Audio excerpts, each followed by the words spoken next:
Hello guys, welcome back to my channel. তো আগের এপিসোডে লাস্টে আমরা দেখেছিলাম নিয়ান ভাই একটি ফটো রিপোর্টারদের দেখিয়ে বলেছে এই ফটোটিতে যে ছেলেটিকে আপনারা দেখতেছেন সেটা আর কেউ নয়, আমি শুধু লুইস নয়, তার সাথে সাথে আমার আরো একটি পরিচয় আছে, আমি ট্যাং জেংশি।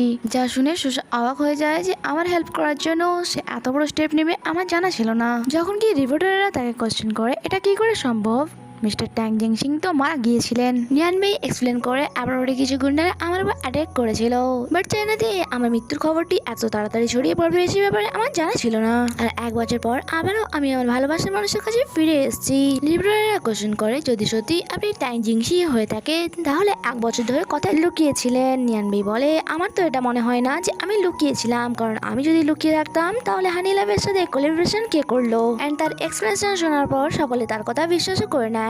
আর এখানে তারা হানি লাভ জুয়েলারির ব্যাপারে কোশ্চেন করে। এরপর আমরা সুসাকে দেখি যে অনেক বেশি চিন্তায় ছিল এন্ড তাকে বলছিল তোমাকে সকলের সামনে এত বড় মিথ্যা কথা বলতে কে বলেছে, আমরা সকলকে এত বড় মিথ্যে বললাম, এবার আমরা সত্যটা কি করে বলবো, আর সবসময় তুমি তো ট্যাং জিংসি হয়ে থাকতে পারবে না। নিয়ান ভাই তাকে বলতেই যাচ্ছিল যে আমি কোনো মিথ্যে বা মজা করিনি, আমি ট্যাং জিংসি। তখন সেখানে নিয়ানচি চলে আসে এন্ড ফটো দেখিয়ে বলে তুমি আজকে এটা কি মজা করলে। সুসা জানা অ্যাকচুয়ালি নিয়ান ভাই ট্যাং জিংসিং সেজে আজ আমার হেল্প করছিল।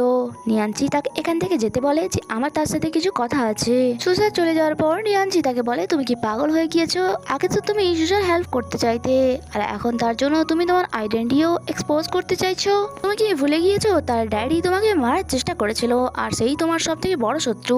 নিয়ান ভাই বলে আমি কিচ্ছু ভুলিনি, বাট সুসা আর তার ড্যাড একদমই আলাদা, তাই তুমি মাঝে ইন্টারভিউ করা বন্ধ করো। নিয়ানচি বলে আচ্ছা এমনটা বুঝি, তাহলে তুমি তাকে বলে কেন দিচ্ছ না যে তার ড্যাডি তোমার উপর অ্যাটাক করেছিল। নিয়ান ভাই বলে তুমি কি ভেবেছো আমি কিছুই জানি না, আমাদের ফটোটি তুমি লিক করেছো সেটা আমি ভালো করে জানি, তাই আমি তোমাকে আবার ওয়ার্ন করছি তার কোনো ক্ষতি করা বন্ধ করো, আর যদি তুমি এমনটা করো তাহলে আমাদের মধ্যে আর কোনো রিলেশনই থাকবে না। নিয়ানচি বলে তুমি কি পাগল হয়ে গিয়েছো, এক বছর আগে যদি আমি তোমাকে না বাঁচাতাম তাহলে হয়তো আজ তুমি বেঁচেও থাকতে না। ওয়েল সুসার নজরে এখনো আমরা সিবলিংস, তাই আমরা আমাদের রিলেশন শেষ করতে পারবো না। যা শুনে নিয়ান ভাই বলে সে ব্যাপারে তোমাকে ভাবতে হবে না, আমি সুসাকে বুঝিয়ে দেবো। এটা বলে সে তো সেখান দিয়ে চলে যায়, বাট নিয়ানচির অনেক বেশি রাগ হচ্ছিল।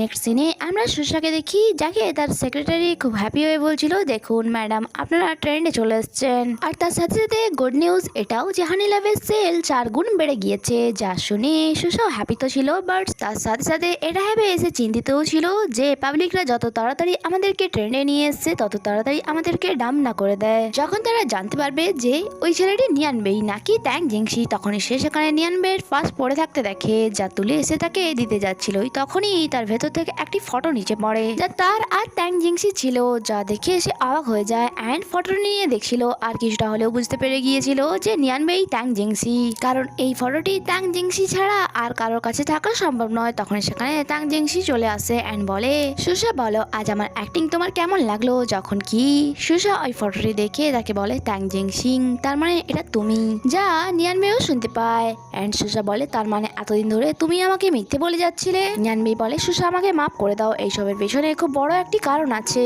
সুসা বলে কারণ, আচ্ছা ঠিক আছে তাহলে বলো সেই কারণটা কি, যদি তুমি বেঁচেই ছিলে তাহলে এক বছর ধরে আমার থেকে দূরে কেন ছিলে, আর তারপর যখন ফিরে এলে তখন নিজের আইডেন্টিটি কেন লুকোলে আমার থেকে, আমি কষ্টে আছি দেখেও তুমি নিজেকে আমার কাছে এক অচেনা হিসেবে পরিচয় দিলে, সেই গিল্ডে আমাকে দেখতে থাকলে যে আমি অন্য কাউকে ভালোবেসে ফেলেছি, তারপরেও তুমি সত্যটা আমাকে বললে না। এইসব বলতে বলতে সে অনেক বেশি কান্না করছিল। আমার উপর কি তোমার বিশ্বাস ছিল না, কি হলো চুপ করে কেন আছো। যখন কি নিয়ান বের বলার মতো কিছুই ছিল না, সুসা এখান দিয়ে চলেই যাচ্ছিল। নিয়ান বেই তাকে আটকায় এন্ড বলে প্লিজ আমার একবার কথাটা তো শোনো। সে বলে তোমার কোনো কথা শোনার আমার কোনো ইচ্ছে নেই, প্লিজ আমাকে ছাড়ো, আমার থেকে দূরে সরে যাও। যখন কি নিয়ান বেই এখনো এক্সপ্লেনেশন দেওয়ার চেষ্টা করছিল তখনই সেখানে জিং চলে আসে এন্ড সুসাকে তার থেকে দূরে করে বলে তুমি কি শুনতে পাচ্ছ না, সে তোমাকে তার থেকে দূরে সরে যেতে বলছে। নিয়ান বেই এখনো সুসার কাছে আসতে চাইছিল, বাট সুসা অনেক রেগে চেঁচিয়ে বলে আমার কাছে আসবেন, দূরে থাকো আমার থেকে, আমি তোমার মুখ কখনোই দেখতে চাই না। এরপর সে জিং এর সাথে চলে যায়। যখন কি নিয়ান বেই সেখানেই সাইড হয়ে দাঁড়িয়ে থাকে, কারণ সে এমনটা চাইছিল না। এন্ড এখানে এই এপিসোডটি শেষ হয়, তার মানে কি সুসা সত্যি তাকে ভুল বুঝলো, তা তো আমরা জানবো পরে এপিসোডে। তাই স্টে কানেক্টেড। ভিডিও ভালো লেগে থাকলে লাইক কমেন্ট এন্ড আমাকে সাপোর্ট প্লিজ করবেন, কারণ আমি আপনাদের জন্য অনেক পরিশ্রম করে ভিডিও তো বানাই, আপনারা ভিডিও তো দেখেন, লাইক কমেন্ট এন্ড শেয়ার করেন না, তাই প্লিজ আমাকে সাপোর্ট করবেন। আপনাদের একটা সাবস্ক্রাইব লাইক আমাকে অনেক বেশি মোটিভেট করে। দেখা হচ্ছে পরে এপিসোডে, টাটা।